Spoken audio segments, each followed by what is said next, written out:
How well do you really regulate your emotions? If you're like most people, the honest answer is not as well as you'd like. Same. Think of your emotions as passengers boarding a train. Some, like joy and excitement, are welcome travelers. Others, anger, sadness, or guilt, feel like unwelcome stowaways. Yet as the train conductor, your job isn't to kick them off. It's to understand where they're headed and guide the journey. But what happens when the train feels out of control?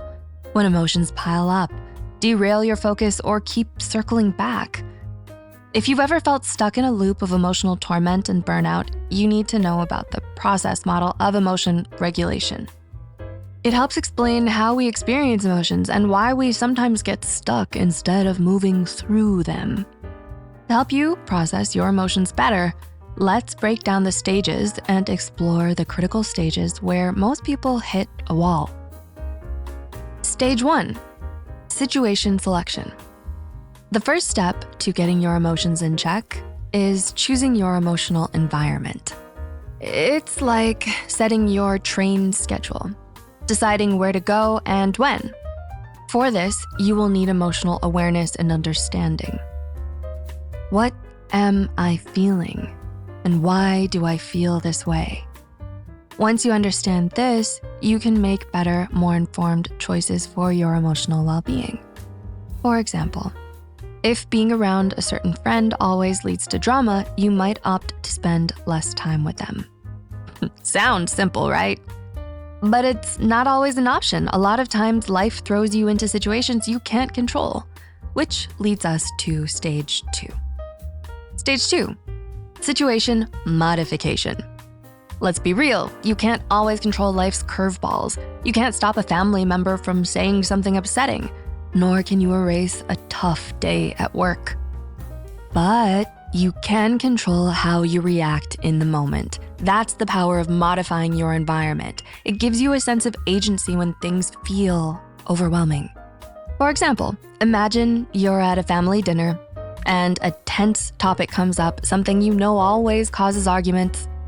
Instead of letting the conversation spiral out of control and stewing in frustration, you take action to change the topic.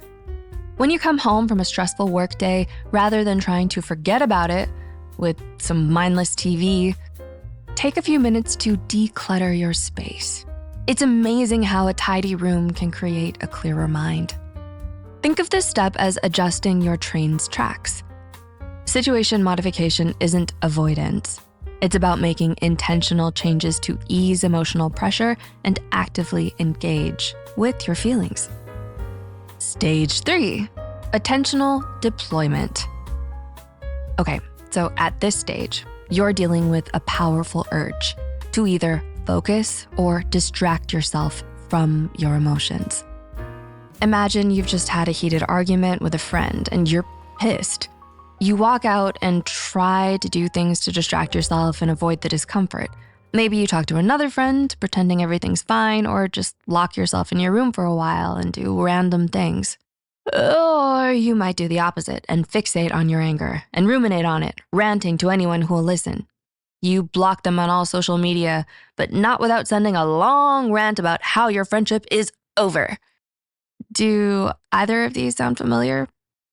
Well, many tend to get stuck in this stage because while distraction and overthinking feel like coping, they're actually avoidance strategies.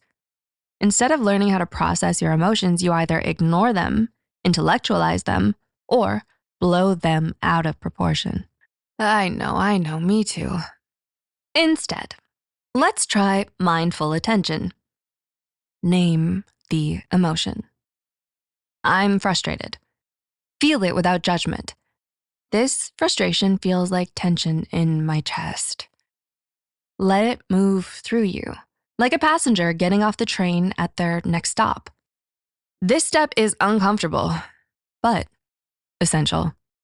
And the more you practice this, the more you'll realize that emotions aren't something to fear. Stage 4, cognitive change.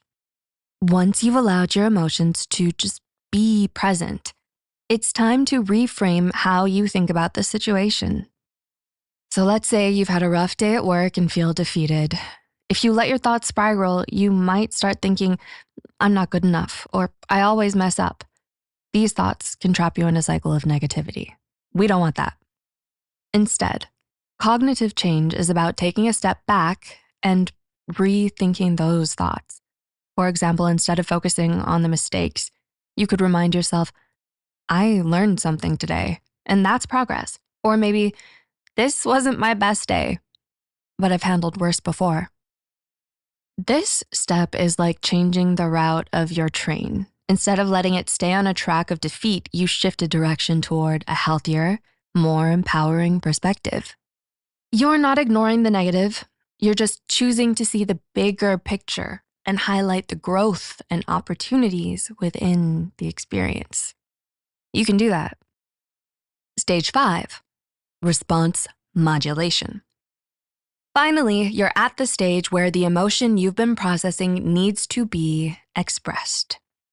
The way you express your emotions directly impacts how well you move through them. Let's say you're feeling frustrated about a disagreement with a loved one. Instead of snapping at them or bottling up your feelings, this stage encourages you to express yourself calmly and constructively. Maybe you take a deep breath, then say something like, I felt hurt when that happened. Can we talk about it? By expressing your emotions in a way that's clear but respectful, you're not only processing them in a healthy way, you're also opening the door for more meaningful conversations and solutions.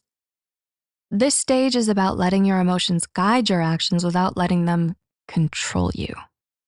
It's like allowing the train to arrive at its destination smoothly instead of crashing off track. You're in control of the train now, and you know when and how to stop and start based on where the emotions are taking you. If you're feeling stuck or overwhelmed by your emotions, the process model of emotion regulation offers a simple roadmap.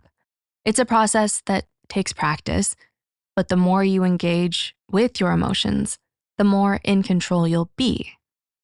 So, what stage resonates most with your experiences? Share your insights in the comments down below. And if you found this video valuable, like, share, and subscribe to our channel for more thought-provoking content. Click here to learn more about similar topics like, thanks for watching.